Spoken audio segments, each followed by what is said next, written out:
I'm Julia Davis, a film major who stumbled into the business world with no experience in 2006. I was able to fail enough to learn how to run a 7-figure business and have provided consulting services to over 200 individually owned companies. Through this podcast, I hope to provide some perspective on the growth and grit it takes to accomplish big goals and share some hard lessons I've had to learn along the way.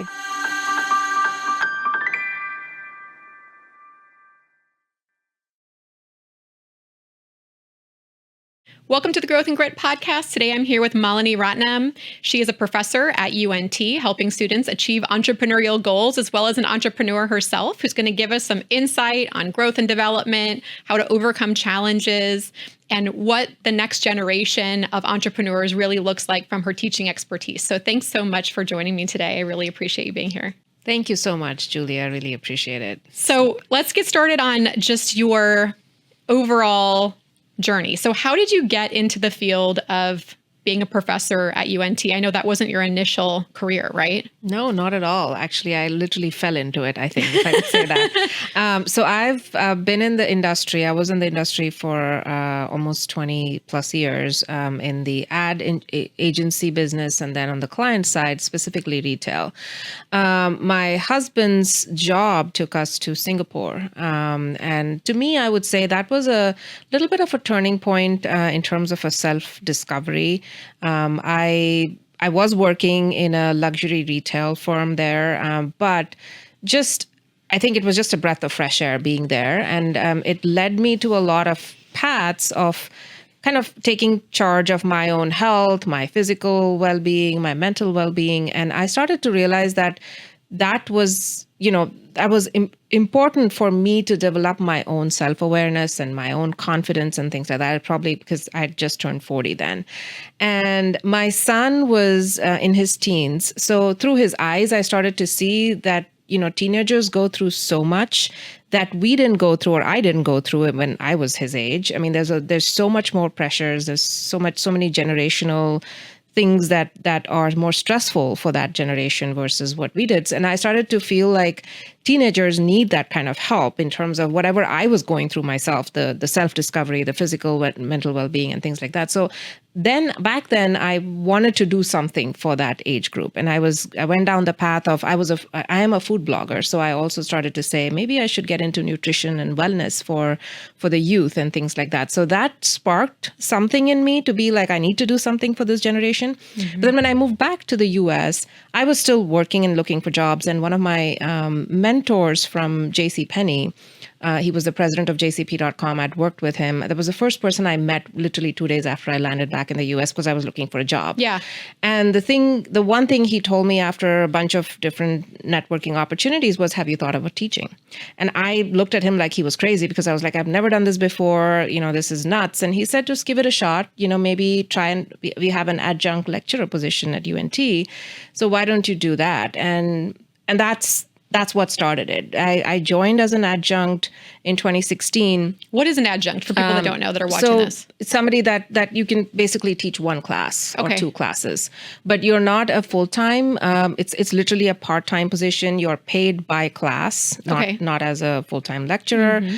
And you're free to do other things. So I was working part-time in a marketing tech firm, and then this became my other half of my day or other half of my week. And so that started it because I absolutely loved it. And I was doing that for 2 years. And then I kept asking UNT, I was like, if you ever have a full-time, I'm going to apply. Of course, it took I started that in 2016. And in 22 is when I became a full-time. So I was going on and off. I was teaching. And since then, I feel like this is it because I felt like the spark that I had to teach, to talk to young people, this was it. Because not that I could go down the nutrition, wellness, and mental well-being, but it was a way to be the mentor for students from all aspects of life. So I know that besides being a professor at UNT, you own and operate your own business in digital marketing. Can you tell me a little bit about that? Yes.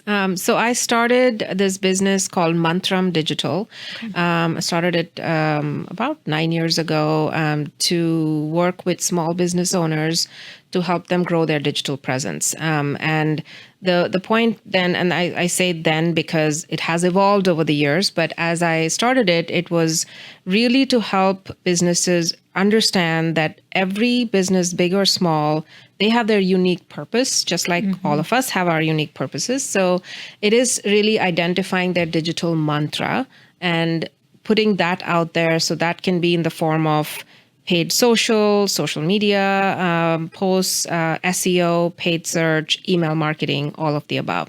My niche, however, is more on paid ads. So I do Facebook and Instagram ads, as well as Google ads, and then email marketing and SEO. So it's kind of, so that's how it was more like a done for you service model. But in the last few months, I have been also repositioning part of the business to be more of a digital coach for women entrepreneurs, women solopreneurs, especially that are in transition, which means either they are starting their own business after a corporate career, have been laid off, are looking to find their niche, and again, helping them grow their presence online, whether it's in the form of a YouTube channel or in social media or just a website. It can be any of the above, but specific to that so that I can help have more clarity for their own digital presence. So it's a little bit of coach as well as done for you service model. Yeah, that's great. And so if somebody is listening to this and they're in that transition, or they're watching this and saying, man, I could really use this support, how would they find you in that realm? So LinkedIn would be the best way to contact me. Okay. And then through my website, which is mantramdigital.com. What do you see? You work with a lot of young adults, obviously. So what do you notice between the ones who leave your classroom and do really well and the ones who struggle? Like, are there characteristics that you notice? Some of the things that they don't even, I don't think students, because I keep thinking back, I was like, I didn't do this as a student. I didn't go up to my teachers and ask for this stuff, or I didn't realize how much of weight faculty does have in recommending students for jobs. Because we've seen, and I know that's not directly answering your question, but I will get there. We've seen, people that are on our board. We have board members from the retail industry, for instance. Right. And there are people who always reach out to us as faculty and ask who we would recommend, for job positions that come up. So that holds a lot of weight. And I don't think I knew that as a student, but I make it a point to tell my students that, just showing up and just being there and talking to me and showing me that you are interested goes a long way, because I could, not that I'm not trying to gloat over this and say that my recommendation goes, but it does go a long way. I could be the one, you could be top of mind for me if you are somebody who walks up to me, who participates in class. And if that top of mind is what helps you get a job, then why not? Like, take that extra effort. So when I do see students that I know are capable because they're doing really well, but then, they don't go that extra mile. Because I have relatively small class sizes, it's easier to do. In a large classroom, sometimes I will reach out if I see a student who hasn't shown up to class in 6, 7 classes. I will send an email and make sure they're doing okay. And instead of asking, why aren't you in class? An email that just says, is everything okay? Can I help you? That usually sparks a response. Right. Because that gets them talking. And then once they realize that I'm paying attention, they make it a point to show up. So that's why I said it's a give and take. If I show that I have that interest in each one of them as an individual, then they realize that they also need to do the same to at least meet me somewhere halfway. That's a really good point. I think coming at it from a place of care and kindness. Right. It's an interpersonal communication skill for sure. What do you think is a misconception about maybe what students believe they need for success? Like, have you seen that in students? Like, what do they believe success is made from, and what's the reality? Yes, absolutely. I think there is a lot of emphasis, or I feel there is, on titles and salaries, and absolutely for financial stability and financial, at least at the beginning of your career, you want that, and I'm not disputing it.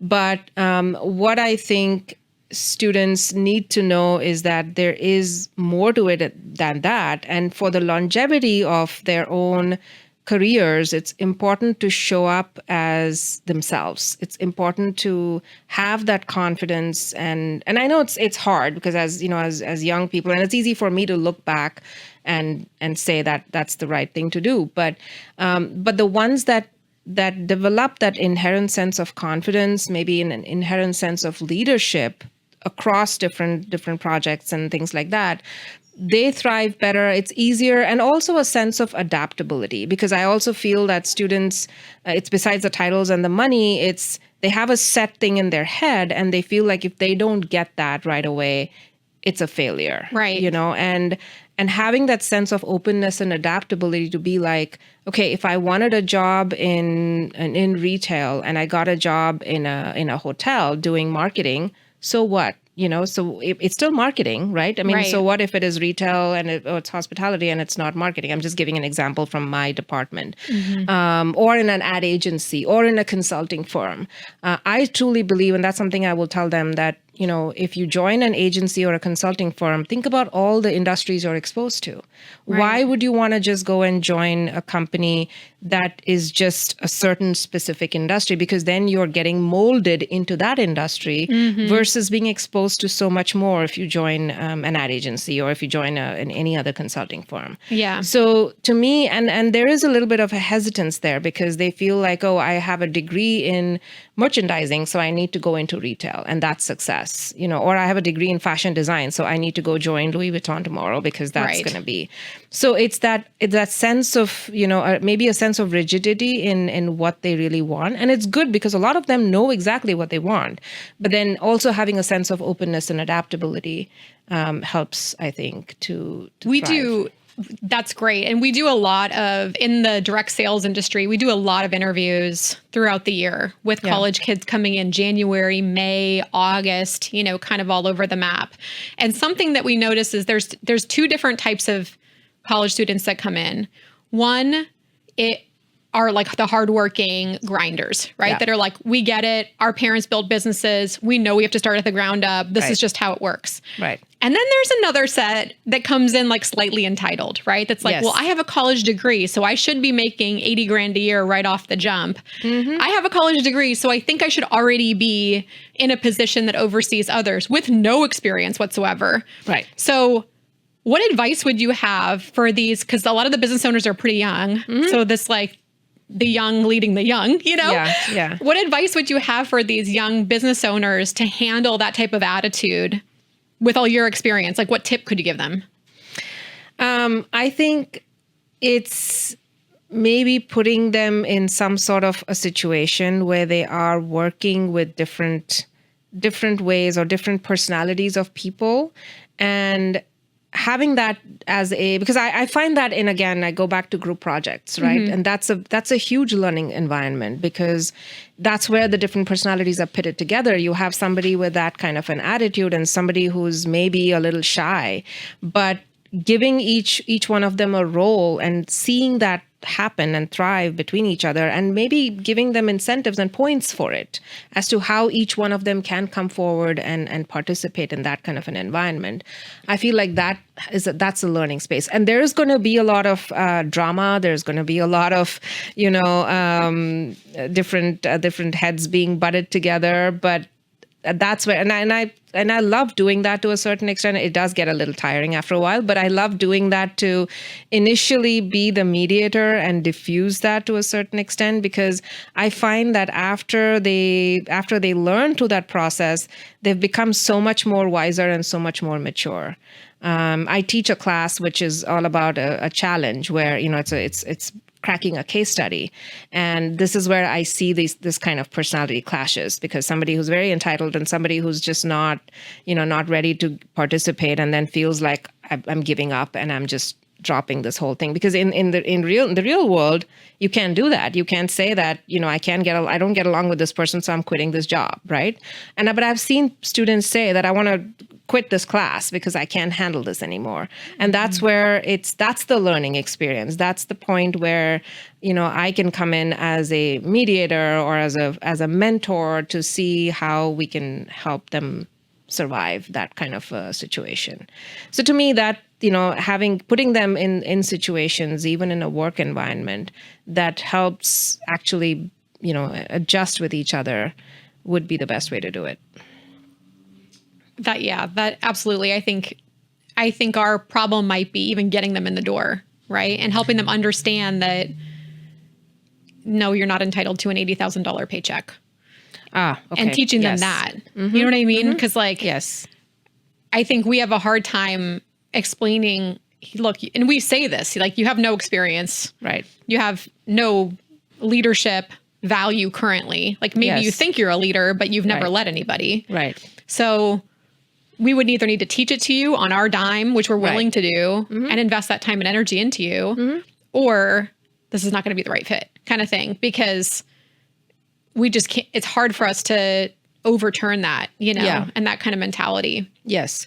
No, and I think that, saying it like it is to somebody, for instance, who's entitled, and it's almost like saying, a few rejections help understand for that person that they have to tone it down, because I've seen that with some students, again, who have that sort of a chip on their shoulder, thinking that, oh, I'm an A student, I'm good at what I do, so I deserve that. Right. And sometimes getting a couple of rejections, which would be in this case, when you are faced with a student who is going through an interview process and you can see that they're expecting something, and saying this is not the right fit could be the turning point, the wake-up call for that student. What advice would you have for somebody that's afraid to speak up for themselves? Because we do have people that, work in our industry that might be a little bit more introverted and are more observing, right? Which is fine to be that way for a period of time. Right. But there is a time where you have to really advocate for yourself and stand up and not be scared of the outcome. So what advice would you have for that type of person? I think it should be to start. It's literally practicing with even simple questions. It could be simple as in, and no question is wrong, but even, making sure that they have something to say every time somebody is asking something. And it's a question of, it doesn't have to be, it doesn't have to be something that they feel, because they are judging themselves when they are answering a question, and also realizing that whatever they tell is unique to themselves, right? So that's the belief that I think most students in this generation don't have, is because they're always comparing themselves with others. So realizing that whatever they say is going to be their own story, right? Nobody else has that story. That's unique to them. Their personality is unique to them, however they are. And that is something that they need to embrace, which is not easy, but knowing that whatever they speak up is going to be true to them. And it's not something that anyone else can have or share. I think that should open up this fact that, they are equally as important, as valuable as the next person that they think is better than them, right? And so that should hopefully help them say something. That's really good advice. What is a book or experience or something that changed the way that you looked at the world? This is just kind of a personal question. Yeah, there's many, and I can just think of the recent book that I read, which did make me think a lot. So that's what I'm going to talk about. And that is The Secret of Secrets by Dan Brown. I don't know if you've read it, but it's a very, and it's a typical, you can read it and think that, oh, it's a book that's made for a movie or whatever. But it really addresses the idea of, your consciousness and the role of AI. And it makes you kind of think that there are certain things that obviously AI cannot touch, which is things like knowing or learning about your own consciousness or tapping into your own consciousness. However, the book does gets a little more eerie, because it does get into how they're trying to harness that as well. But it gets to this point where you are like, knowing that you own your consciousness, just like you own your uniqueness and you own your authenticity. And I think that again, ties back to all the other things that I was saying, right from when I embraced it, or I'm trying to embrace it myself, is being more self-aware of who you really are. Then it is kind of impossible, I think, to be fearful about things like technology and AI, because once you embrace that, there's nothing that can replace who you really are. Right. Yeah. And if this is my last question, if you could give every young person one piece of advice, what would it be? I think that never stop learning and be adaptable and open to anything. I think that's going to go a long way to make sure that you are embracing anything that comes your way, because when you look back, it's going to look ominous at that minute, but when you look back, you're going to be like, whatever that was, even if it felt like it was a big detour, was the biggest learning and turning point in my life.